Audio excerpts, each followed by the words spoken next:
Relax. Huh? Yeah. We're gonna try to get you some water or something, all right? Okay, Sarge. So today we're looking at something that genuinely made my stomach turn. Payton Shiers was a licensed therapist, someone entrusted with the mental health and well-being of vulnerable people. And one of those people was a 13-year-old boy who came to her for help. What happened next is a complete betrayal of every professional boundary that exists. We're going to walk through this case from the beginning, how she was caught, what she said when confronted, and where she is now. The victim in this case deserves to have his story told with dignity. His family fought hard for justice, and I want to honor that. If you're new here, make sure to subscribe. Let's get into it. I'm going to explain why, but you are not to have any contact with at all. I don't want you to have contact with.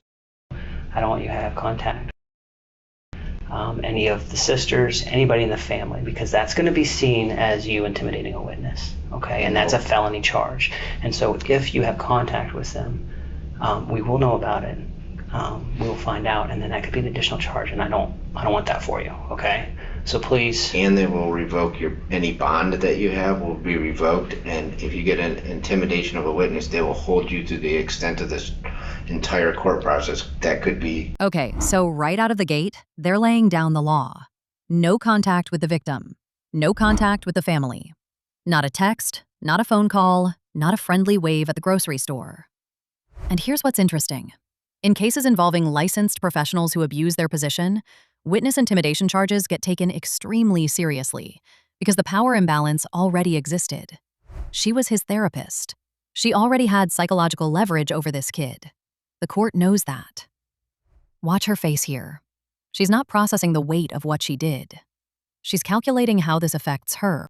Anything to her about hurting yourself or anyone else? No. So she didn't know that was the plan? No. Okay. Not until the end of the call. What happened at the end of the call? I told her that I was going to kill myself. Did you say you're going to hurt anybody else? No.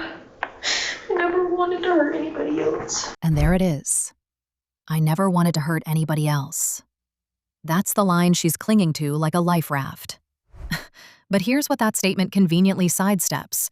She was this boy's therapist. Her entire job was to not hurt him. The professional ethics boards are crystal clear on this. A therapist engaging in any sexual contact with a minor client isn't a gray area. It's automatic license revocation and criminal prosecution. So when she says she never wanted to hurt anyone else, she's already done the worst possible version of that. The suicidal framing? Classic deflection. Redirect sympathy toward herself. Payton? You want me to pull that hood down so you can see it a little bit better? No? You want to keep it there? Okay. I'm Josh. I was in here briefly last time, and then this is Detective Specht. She's working on me or with me on this. So I'm going to start out real quick because we've kind of done this before, and I know things have kind of really spiraled out of control, I feel. And I want to try to slow things down a little bit. I'm going to start out just by letting you know that we know you're not a bad person, okay? And there are multiple sides to everything that happens. We are just trying to put the puzzle together, everything together. We're just getting puzzle pieces. We're putting things together, trying to understand exactly what happened, why things happened, the way that they did. And we don't have every piece yet, but that's what we're trying to get so we can fully understand your perspective, your point of view, as well as everything else that we know happened. So that's what we want to do. We just want to talk to you. We're just trying to be fair to you so you get an opportunity to tell us your side of things is what happened so we can understand. Now, like we did last time, I do, before we start talking, to hear what you have to say, I do have to read you your rights. I don't have all the paperwork with me that I did last time, so I'm going to start from the beginning again. Payton, it's Shiers, Shiers, right? Hey, Payton, do you need a drink or something? You want some water or something?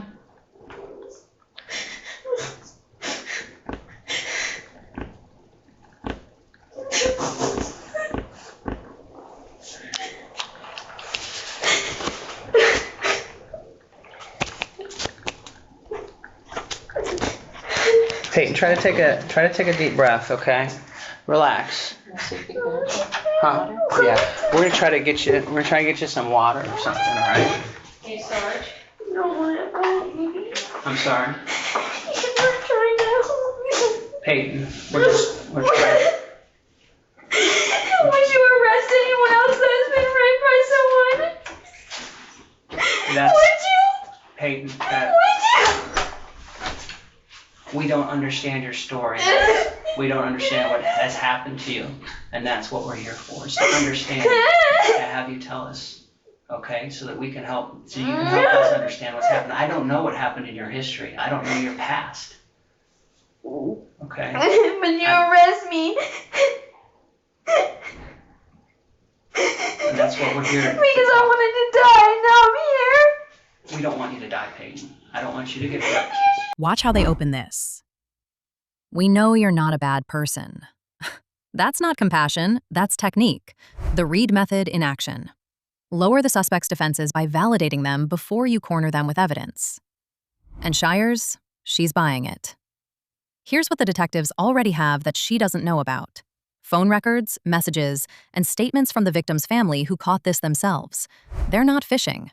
They're giving her rope. And the tell us your side framing? That's bait for liars who think they can narrate their way out of forensic evidence. All right, so you do speak English okay, right? I remember that from last time. You said yes. And you have your college degree, is that right? Okay.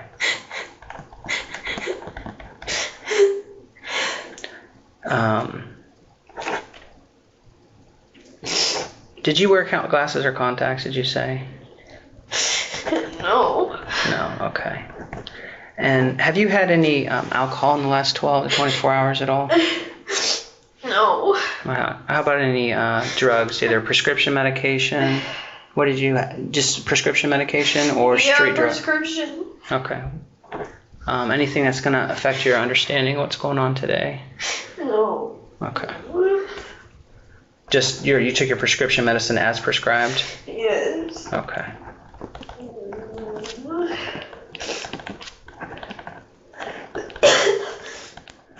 All right. All right, so listen up, Payton. If you have any questions about this, please stop me so I can explain it to you, okay? It's important to me that you understand this. Before I ask you any question, you must understand your rights. You have the right to remain silent. Anything you say can be used against you in court. You have the right to talk to a lawyer for advice before I ask you questions. You also have the right to have a lawyer with you during questioning. If you're unable to pay for a lawyer will be appointed for you prior to any questioning. If you wish to answer questions now without a lawyer present, you have the right to stop answering at any time. You also have the right to stop answering at any time until you talk to a lawyer. Do you understand all of that? Yes. Okay, you don't have any questions about that? No. Okay, so let's start out, Payton. Well, we can start out wherever you want to start out. We can start out by talking about what happened to you in your past, when you were in high school, when you were or we can go into today. What happened today? How long have you been outside of the you went to, where was it? Was it in Springfield that you went to, or was it Cambridge? Yeah. In Cambridge, and it was called the Hickory Treatment Facility. Yeah. When did you get out of there? Tuesday. On Tuesday. All right. And did you go to live with? Did you go to your mom and dad's place? My grandma. Your grandma? Where's she live? In Laurelville. Laurelville. That's like way down south, isn't it? Yeah. Okay. And is that where you were up until today, or have you been kind of going around? Yeah. Okay. Kind of. Has your family been supportive about everything? Yeah. What about Nick? He's hurt. Yeah. Have you got to see Parker? Yes. That's good. Does that make you feel better? Kind of. Kind of. So what led up to today, where things started getting out of control? Where did you get that gun from? I bought it. Where did you buy it from? arm something. I don't know, online. Online, okay. When did you buy it? Today. Today? You bought it online today and you got it today? I met someone. Oh, I see. He was a private seller Oh, okay. Where'd you meet him at? in New Albany at a gun range. Do you know about what time that was?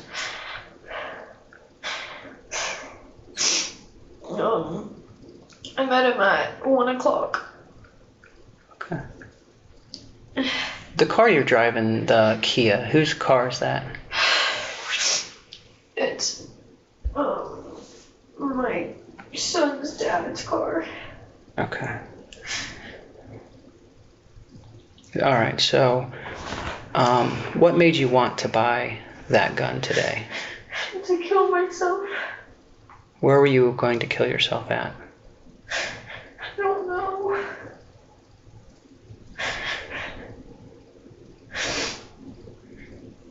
I don't know. How did you find this guy that was selling it? Was it like Facebook Marketplace or something, or? No, She bought a gun today, met a private seller at 1 o'clock. And her reason? To kill myself. Now here's what's fascinating about this moment. She's not being asked about the victim yet. They're walking her through logistics, the car, the timeline, the weapon, and she's answering like someone who thinks cooperation earns leniency. But every detail she volunteers becomes evidence. The gun purchase, the Facebook Marketplace connection, the precise timing. She's building the prosecution's timeline for them. And that line about her family being supportive, kind of, that's someone who knows she's burned every bridge and is only now realizing it. for private sellers. So after you got the gun, did you go back to your grandma's or did you just stay in the I got area? my car. Where was that? It was at my in-laws. Okay. How did you get up to? Albany. How did you get up to? I Ubered everywhere. Oh, okay. So you were there. You got the gun, and then you went to your in-laws' place. You got your car, Yes. and then what happened? And I parked it in downtown. Okay. The library in the garage. I wrote my suicide notes. Are they in your car right now? They're on my phone. I wrote them at my in-laws' house and then I finished it in the garage. So it's the downtown public library that you were at? Yeah. What time was that you parked there? I don't remember, like, probably 4, I don't know. But then what'd you do? You got out and started walking? Yeah. I got an Uber. Oh, you got an Uber? Where'd that drop you off at? It dropped me off over near the house at the YMCA in the parking lot, and then I left. And I walked. To. I wanted to talk to her. I wanted her to know my side of the story before I ended my life. So you called her? Yeah. So what, did you knock and she wasn't home or what? Yeah. And then what? And then I called her, and then she said she was coming. And then I saw the police. And so I just decided I was gonna end it there. I was afraid to go there, though. I knew if I didn't bring something with me, that I might not be able to kill myself before I ended up in jail. Suicide notes on her phone, written at her in-laws' house and finished in a parking garage. Now look, I'm not dismissing the reality of mental health crises, but this is a licensed therapist. She knows exactly how this narrative functions. The gun, the notes, the detailed timeline of her despair, it's all positioned to reframe her as someone who needs saving rather than someone who harmed a child. Victims of predatory therapists often spend years untangling the psychological damage. That 13-year-old didn't get to write his story first. She did. Payton. Well, we can start out wherever you want to start out. We can start out by talking about what happened to you in your past. when you were in high school, when you were, or we can go into today. What happened today? How long have you been outside of the? You went to, where was it? Was it in Springfield that you went to, or was it Cambridge? Yeah. In Cambridge, and it was called the Hickory Treatment Facility. Yeah. When did you get out of there? Tuesday. On Tuesday. All right. And did you go to live with? Did you go to your mom and dad's place? My grandma. Your grandma? Where's she live? In Lauraville. Laurel. That's like way down south, isn't it? Yeah. Okay. And is that where you were up until today, or have you been kind of going around? Yeah. Okay. Kind of. Has your family been supportive about everything? Yeah. What about Nick? He's hurt. Yeah. Have you got to see Parker? Yes. That's good. Does that make you feel better? Kind of. You know. So what led up to today, where things started getting out of control? Where did you get that gun from? I bought it. Where did you buy it from? Arm something. I don't know, online. Online, okay. When did you buy it?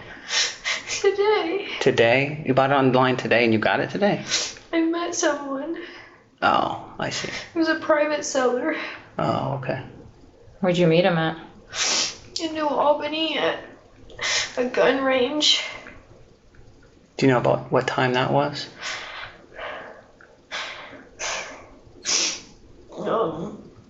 I met him at 1 o'clock. Okay. The car you're driving, the Kia, whose car is that?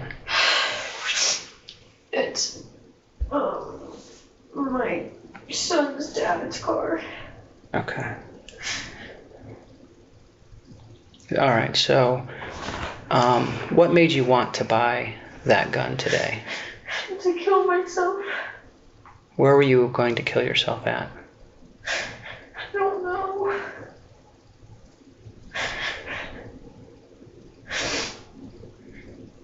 I don't know. How did you find this guy that was selling it? Was it like Facebook Marketplace or something, or? No, it was a gun site, a website Oh, I see. for private sellers. So after you got the gun, did you go back to your grandma's, or did you just stay in the I got area? my car. Where was that? It was at my in-laws. Okay. How did you get up to? Albany. How did you get up to? I Ubered everywhere. Oh, okay. So you were there. You got the gun, and then you went to your in-laws' place. You got your car, Yes. and then what happened? And I parked it in downtown.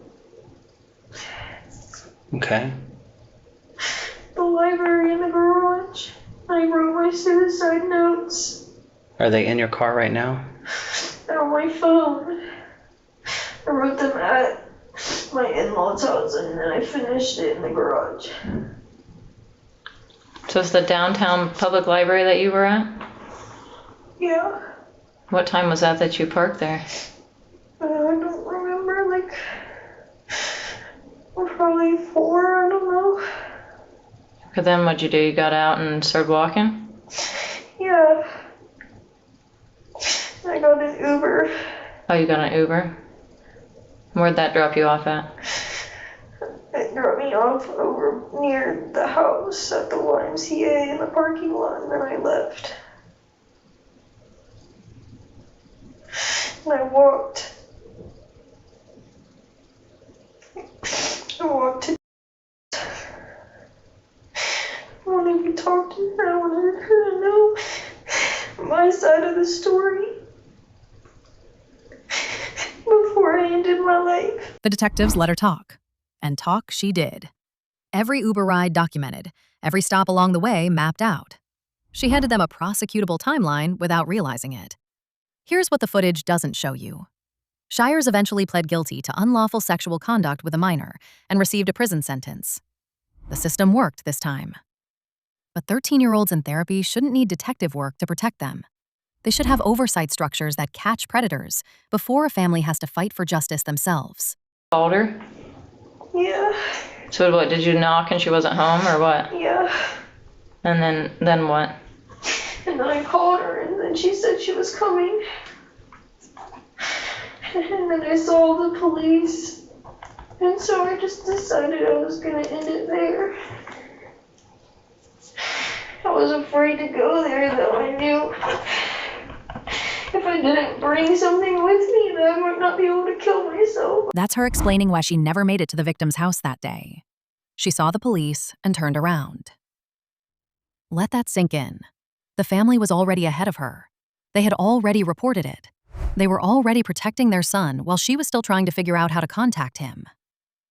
And that right there is why this case matters beyond one predator and one sentence.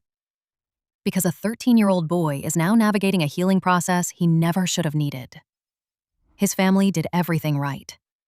The system needs to meet them halfway next time, before anyone has to fight this hard. Not like usual 13-year-old behavior, right? Do you feel like he acts like... He's not a normal 13-year-old. What? He's not. What do you mean like by that? Like what other ways is he not like a 13-year-old? He left school every day to go steal from the stores. Every single day. He got in fights in the bathrooms every single day. He took pictures of himself with guns. His mom, And they were on my phone, and I deleted them. They were on my work phone. He kept using my work phone to like get on social media and stuff. When he wouldn't have his phone, he would get it taken away all the time for getting suspended. Like when you were together, he would use your phone? Mm-hmm. And then you just find those pictures on there? He screenshotted them from one of his friends or something on Instagram. So you dropped him off at home after that happened? I didn't even tell you everything that happened. Okay. So keep going. Where we were. Alright. I don't really remember every single thing. I mean, I do, but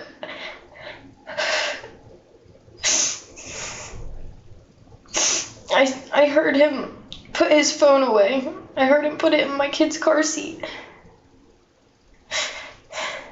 So I didn't know he was recording anything.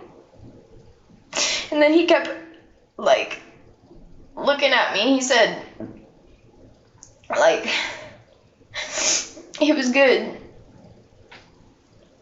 And... Meaning what? Well, first he said, he didn't really say it. He did say it, but he didn't say it.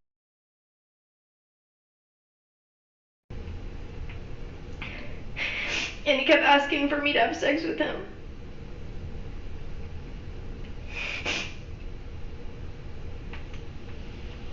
But I told him no. Mm-hmm. And he kept asking why. I just kept saying no, and then he said, or he just said why. I said, do you know why? I wanted it to stop. I wanted it to hurry up and just end. Yeah.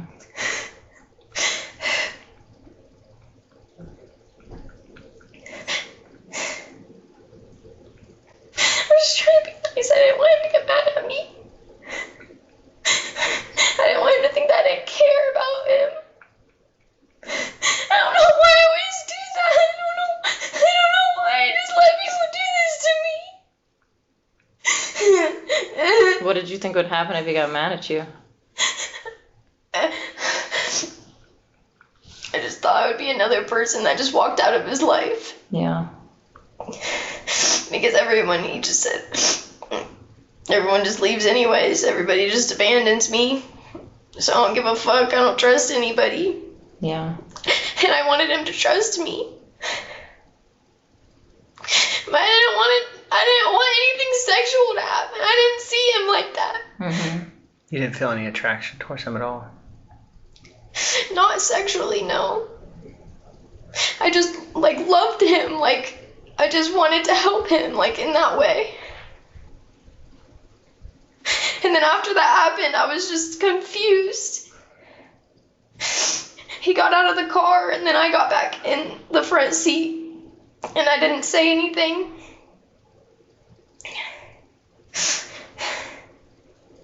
Did you guys end up having sex that night too? No. He was just mad, though. He wouldn't say anything either, and I was just like, what's wrong? Why are you mad? Why are you mad? And I said, it's because I want to have sex with you. And he shook his head yes. So did he just get back into the front seat and you guys left, or did he go back into the party or whatever? I took him back over there. And did you wait for him to leave, or did you take him home afterwards?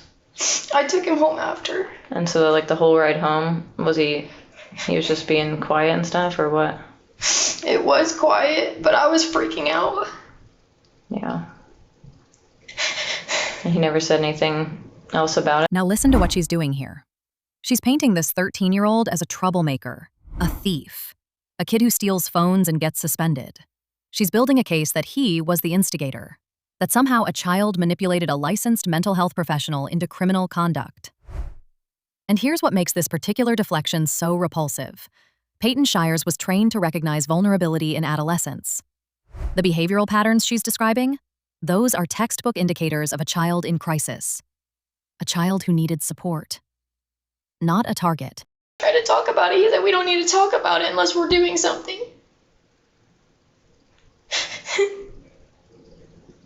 I kept trying to talk about it. And then after that, I was just confused. I just didn't see him like I did see him before anymore. Yeah. But I still cared about him. I don't know why. That just doesn't go away. When you care about somebody, you try to help them. I just saw him as even more troubled. Yeah. Did you feel angry with him after that? Or was it just you had more like compassion for him, or like you felt sorry for him? Empathetic maybe for what he was going through? I was still feeling empathetic. My therapist said it's like fawning or something. That's what it's called. Where you just people please constantly, even if they do you wrong. It's a trauma response.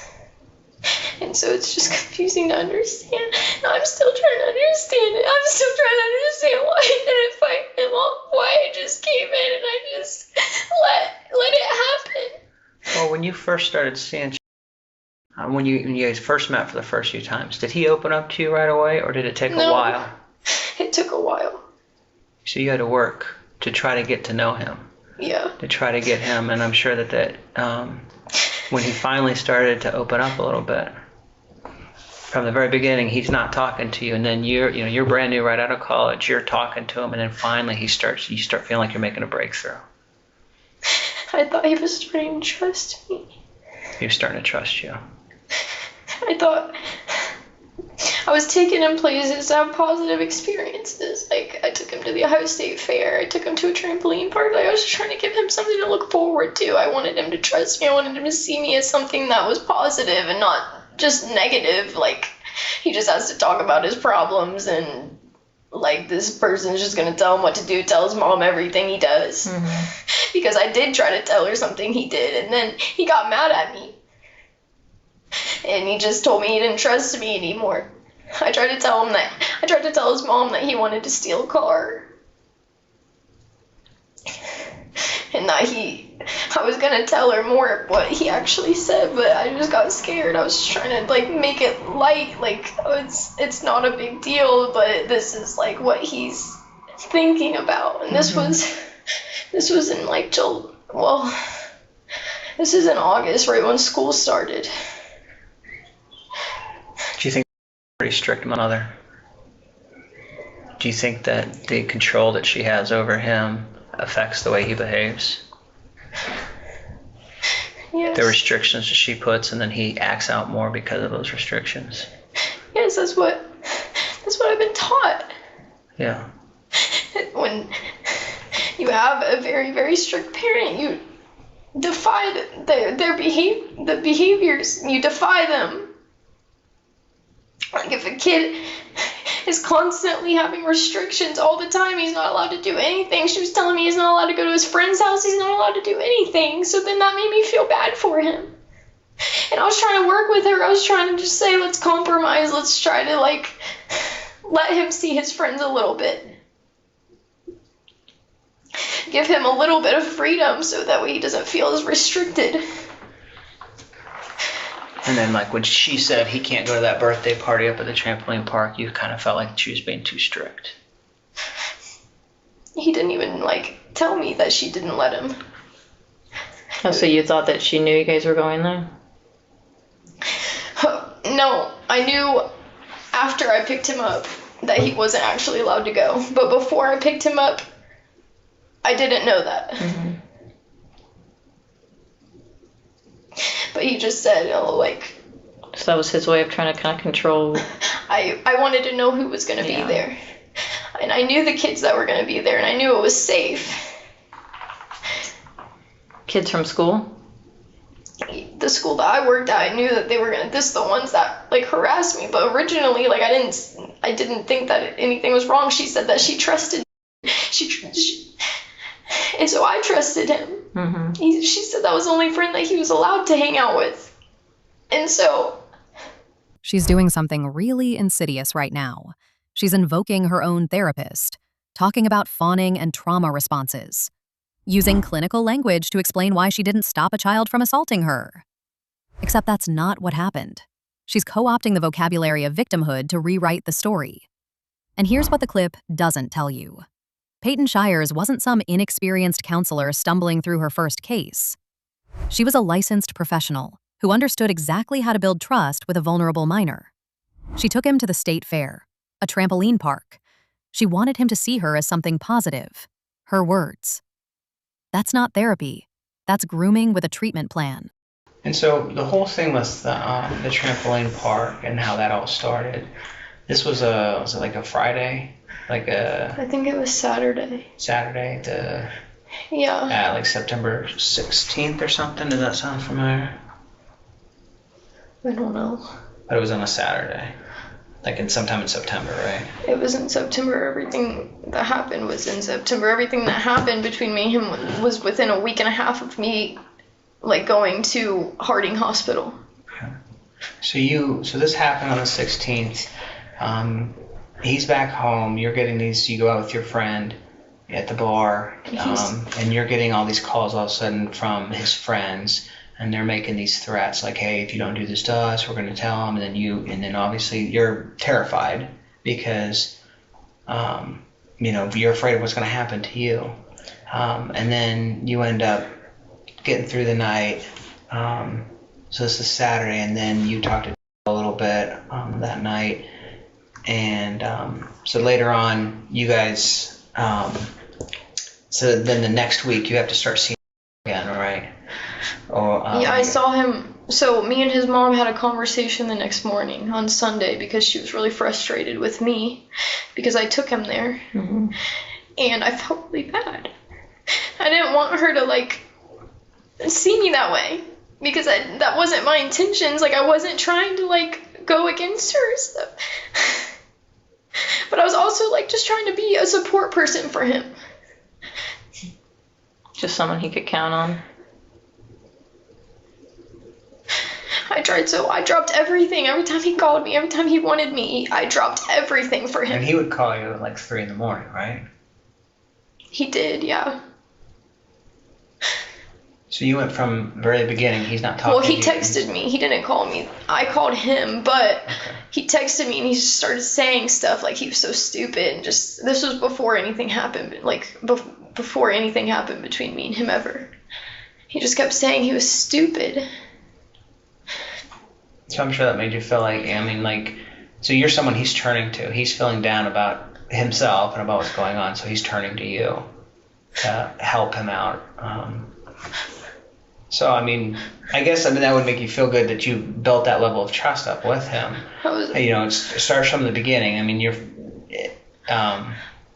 where he's not talking to you at all, and then all of a sudden, he starts opening up to you, and you feel like you're probably helping him, right? You're somebody that he can rely on, that he can talk to. And then he takes advantage of you at the trampoline park. And then all his friends get a hold of you, and then they're making these threats. I feel like he just wanted, to just brag. Yeah. And then on Sunday, you talk to her, and she tells you that she's upset about you taking him there. Did you guys? She was upset that night, and I tried to talk to her that night. I tried to explain myself, but she wouldn't let me. Were you guys able to ever smooth it out after that? Or? I thought we did. I thought talking to her the next morning, but by this point, I couldn't stop crying every time I talked to her because I wanted to tell her what happened, but I couldn't. So every time she talked about him, I just started crying. But then I would just tell her, I just want to help him. I care about him. I'm trying to help you guys. I'm just trying to help, but I didn't know how. I didn't know how to help him. And then at some point, she gets a hold of Naya, and she says, well, or how did that play out? I mean, because at some point. Not that day. This happened Sunday, this conversation with her, and then on Monday I had another conversation with her. All of our conversations were always an hour long, at least. Okay. And she would tell me things about her childhood and stuff, and I would just listen. So she's kind of using you as a sounding board too, then? And she was telling me a lot about her childhood, and it just made me feel even worse. I didn't want her to see him like that. I knew she was just trying to get him help. What was she telling you? She was just telling me about his grandma and about just his past, growing up and stuff. Mm-hmm. Kind of trying to explain why he is the way he is, or? Dropped everything for him. That's her phrase. And she says it like it's evidence of her dedication. But here's what she's actually describing. A licensed therapist who obliterated every professional boundary that exists for a reason. 3 a.m. phone calls, personal outings, hour-long conversations with his mother where she's absorbing family trauma like a friend instead of a clinician. She built herself into this boy's life so completely that when she violated him, there was nowhere safe left for him to turn. The support system was the predator. And now she's using the closeness she manufactured as proof she cared. She was telling me she didn't understand why he was the way he was. She didn't understand. Yeah. She didn't know what to do with him anymore. She just kept sending him off to his stepdad's house, and she ended up telling me they didn't even have a bed or food or supervision or anything. I found this out a week before that. So then I felt even more bad for him. And at the time, he did have my work phone. That's how he called me in the middle of the night. She took away his phone that weekend, too. This was a week before that Saturday.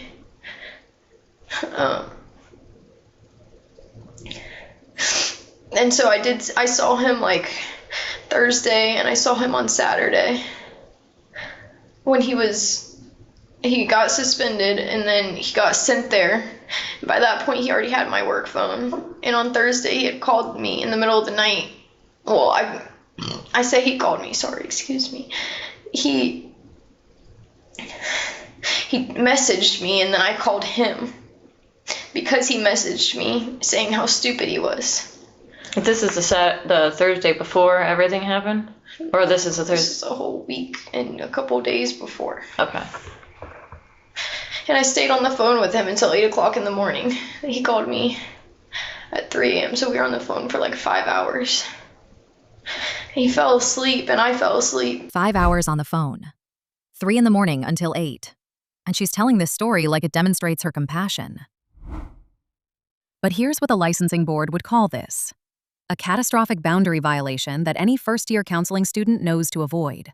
When a minor client reaches out in crisis at 3 a.m., you contact their guardian. You loop in emergency services if needed. You do not become their secret overnight confidant.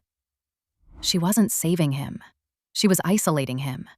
building a connection no one else knew about. That's not care. That's grooming infrastructure. Okay, I remember what happened on Friday. Mom canceled services on Friday. And she didn't say anything to anyone. She just told me, like, it wasn't working and, like, his behavior's worse and stuff. And I just kept saying, it's not me. Like, it's not me. I tried to tell her, like, it's not me. It's the school. It's, like, the people he's hanging around. Like, it's not me. I was actually, like, trying not to get him to do. She didn't even know what he was doing. I never told her anything because after the car thing happened, after she had said something to him about me saying he wanted to steal a car, and he got upset with me and didn't trust me anymore. I was like, I can't tell her anything anymore. He's not going to even talk to me. He's not even going to tell me what he's doing. Like, I can't even work on these behaviors if I don't even know what's going on, basically. And that's how I viewed it. So when he's, like, telling me all that stuff, that's why I didn't share that information with her. Mm-hmm. But, on Friday, after she had that conversation with me, I was about to go into Valor, the school I worked at. But then I was just really upset. Like, every time I talked to her, I ended up crying after what happened between me and him. I just kept crying every time I talked to her. I didn't know what to say anymore. Because I didn't want to lie to her anymore. Like, I didn't want to lie about it, but I also couldn't tell her. Yeah. That's why I'm here in the first place, because she obviously didn't give a shit about what I would have to say. And if I told somebody, then it doesn't matter, because there's a video of me doing something to a kid.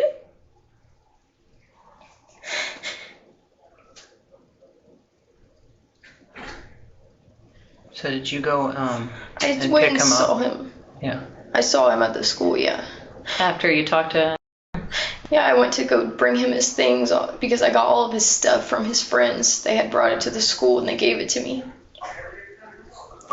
from that night, because I had bought him an outfit or whatever, so he had his, like, other clothes with him. I had bought him an outfit prior to the event that night at the trampoline park.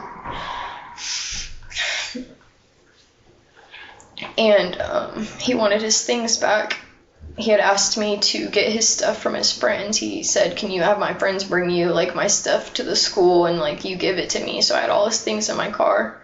And I wanted to tell him, like, look, it's not me. Like, I'm not abandoning you. Yeah. Like, your mom doesn't want me to be your counselor anymore. And when I got there and I told him that, like, I had a hard time telling him. Like, I was just so upset, like, because I did put so much effort into, like, trying to help him. I feel like I put all of my energy. Like, I was just having issues at home, and so I started focusing on work. And that's why I put all my energy into him, and, like, because he was my biggest problem child. He was the one that was doing the most. Like, I was always getting some type of call about him. If I didn't see him within a couple of days, he would be suspended. So I started getting scared. Like, I started getting anxious about him because he was just always getting suspended and always getting in trouble for something. And I thought, if I'm with him, he can't get in trouble, because I'm not going to let him do the things that he's doing. I'm not going to let him fight people. I'm not going to let him steal things. You kind of felt like you always had to be around, or shit was going to go crazy with him? And when I went to go see him on that Friday at the school, I wasn't sure if they were even going to let me in. I wasn't sure if she had told them or not. Yeah. I just knew that I just needed to tell him, like, I'm sorry, like, we can't have any more sessions anymore. Like,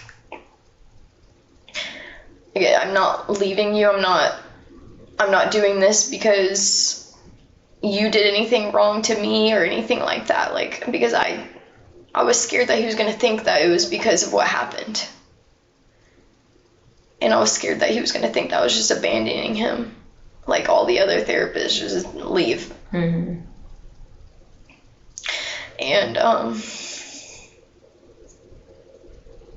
so when I was with him, he was like, he was pissed. He tried to call his mom. I said, no, don't call her, because, like, she's going to call my work. I'm going to lose my job. I'm going to lose everything just because I came. She went back. After the mom terminated services, she drove to his school anyway. And listen to what she's worried about. Not that she's violating professional boundaries, not that she's traumatizing a child. She's worried he'll think she's abandoning him, like the other therapists. She has positioned herself as his only stable adult figure, and now she's terrified of losing that hold. This kid was already suspended constantly and struggling emotionally. He needed structure and stability. Instead, he got a predator who made herself indispensable, then showed up uninvited to maintain access. And originally I had written him a letter that I was going to give to him, but I ended up just ripping it up and throwing it away because, well, I wasn't sure if I was going to be able to tell him.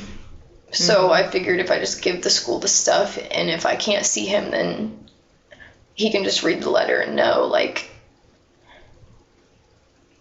that I wasn't abandoning him.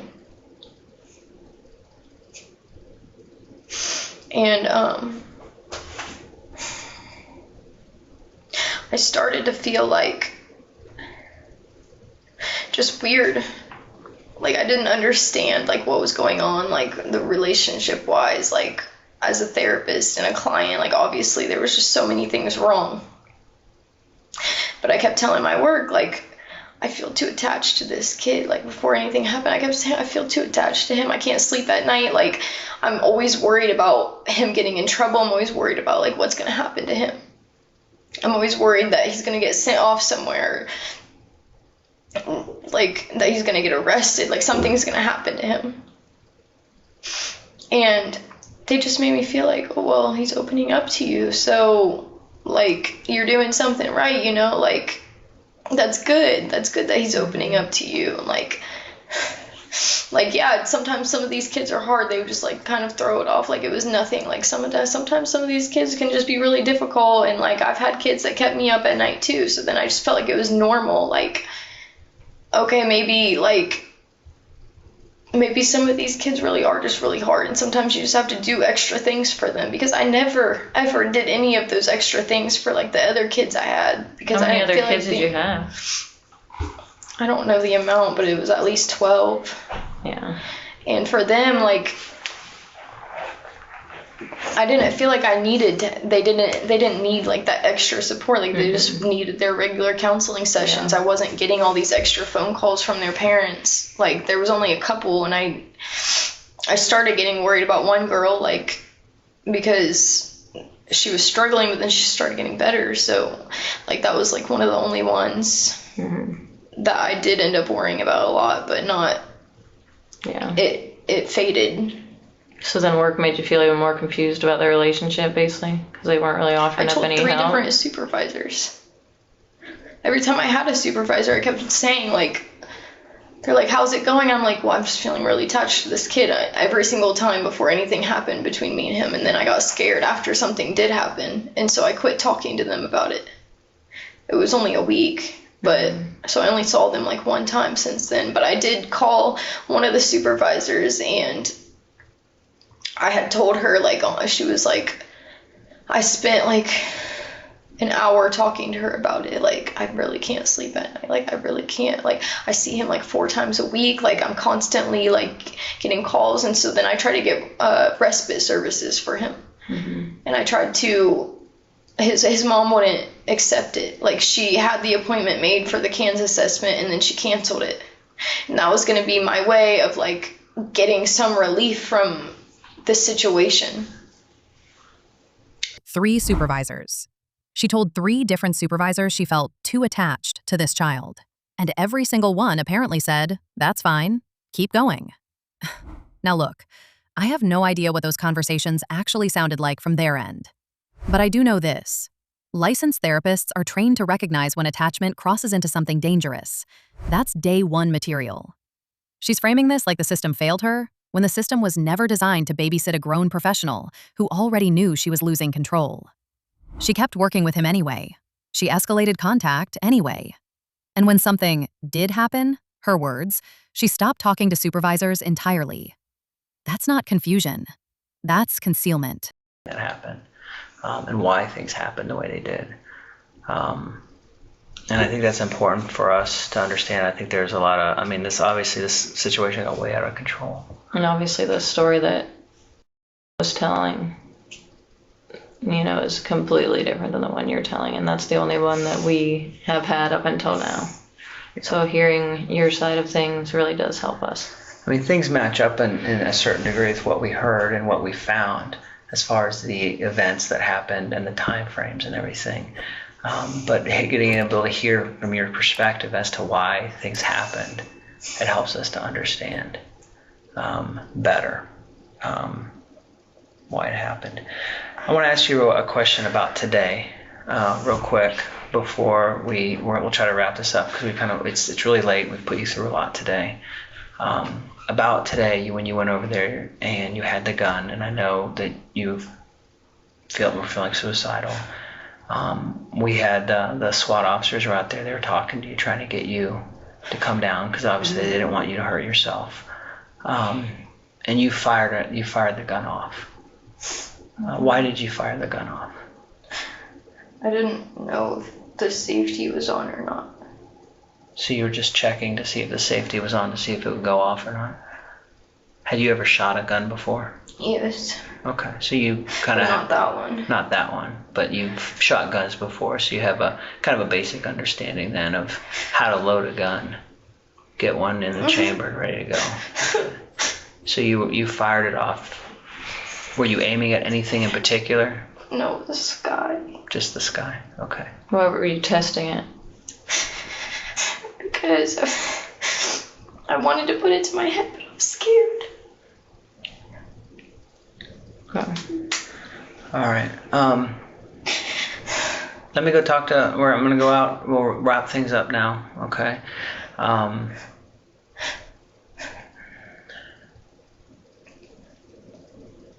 Do you have any questions for us, Payton? I just don't understand. I mean, the main issue now is you remember the condition of your bond, right? Was that you weren't allowed to have any contact with... And that's kind of why we're here right now, obviously. So I know nobody cares. that wasn't your intention. That's not true, Payton. A lot of people care. He just wanted to brag about me. He just wanted bragging rights. He just wanted to show all of his friends.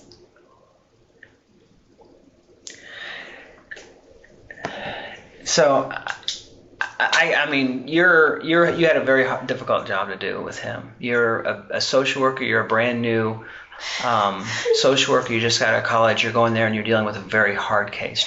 A very hard case. On one aspect, he's a 13-year-old boy, right? On the other aspect, he's also grown up in a very harsh environment, a very hard environment. He's been on the streets. He's been through a very difficult. He didn't grow up out in the country. He grew up in the inner city, and it's very difficult. So he has grown up a lot, and he's matured in a lot of ways. With the way that he is, the way that he can control people, the way that he can control situations, because he's had to do that to survive. And he's very highly influenced by his friends. And that whole dynamic, it's how other people view them is very important. And so, yeah, I think that, he's got a lot of confusion going on, but obviously you're in a very difficult situation because you are dealing with a very mature person for his age, given where he grew up. But then also, he's also a 13-year-old boy who still acts like a 13-year-old boy at times, and he's not emotionally mature enough to deal with a healthy relationship, and he obviously took advantage of you. And I don't know that I don't understand exactly everything that's going through his head, but we don't think that you're a horrible person, Payton. Okay, we don't think that you're a monster. We don't think that you're. This situation got really out of control, and then that video was being held over your head, and unfortunately, he used that to control you and manipulate you and get what he wanted. Now he just wants to play victim, as if he's dealt with some type of trauma from me. Did you catch what just happened there? The detective handed her the exact excuse she wanted. He called the 13-year-old mature for his age and said the boy took advantage of her, and she grabbed it with both hands. Here's what the footage doesn't tell you. This is a licensed professional who completed years of graduate-level training on power dynamics and client vulnerability. Every ethics course she ever took explicitly warned against this exact rationalization. The idea that a child in state care manipulated his therapist into criminal conduct isn't just wrong. It's the oldest deflection in the predator playbook. I don't ever get the feeling from him that he felt like he was being traumatized by you, but Because it seems like everyone wants to just pretend he's some victim. yeah. Well, unfortunately, with the way the law is written and everything, they look at his age, and that's all. They don't look at anything but his age and being the age difference between the two of you and your position and everything, and it's kind of black and white there. Because children can't manipulate adults. Is that what you're saying? No, I'm not saying that. But to this, I mean, you see these fucking kids running the streets, stealing cars. And you think that he's not capable of that? How many of those kids that are 14 years old stealing all those cars have done that to somebody and nobody knows? They're out running guns. And we're definitely not saying that we don't think he's capable of it. But it sounds like you guys just only care about his side of the story. no, that's not true. That's why we wanted to talk to you, and I think I have a much better, more clear understanding now of everything that happened.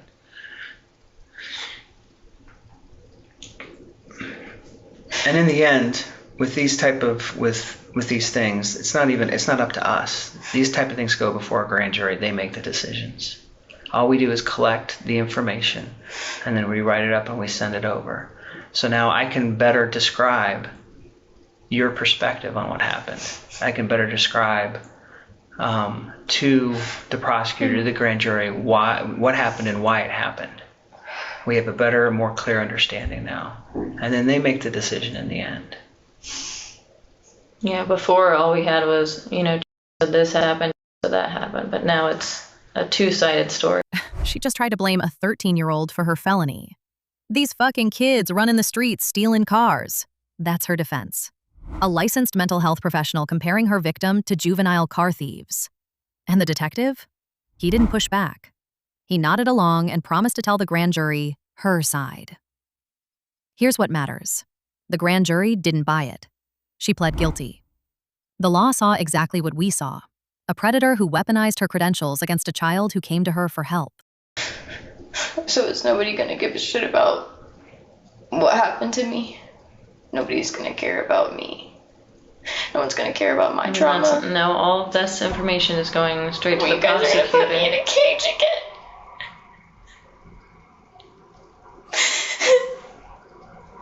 Payton, our hands are really tied here. Okay? We don't have any choice in the matter. I mean, you have to understand that going over to house with a gun, To kill myself? I would never hurt anyone else. but that's not how she felt, I mean, you had SWAT officers out there for hours. It's just, I know I don't want to go through this I anymore. know. I don't want to think about it anymore. Now everyone just wants my fucking story. You know how many times I've told that story? I wrote down 30 pages about it. when you were in About jail. all the Yeah. details I could remember. It was in Hickory. I wrote down everything. About everything that I could remember. When I was at the school, his friends were like in my office trying to push me up against the wall, trying to kiss me. And now I have to be in fucking jail for what they did to me.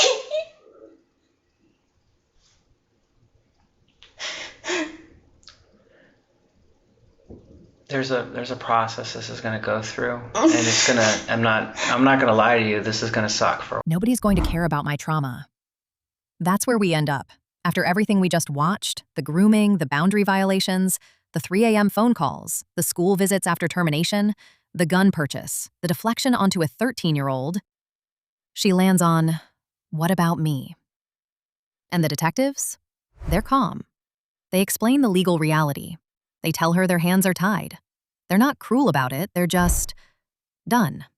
Because what else is there to say to someone who still doesn't understand that showing up to a victim's house with a firearm, regardless of intent, terrified a family that was already living in fear of her? She says she would never hurt anyone else.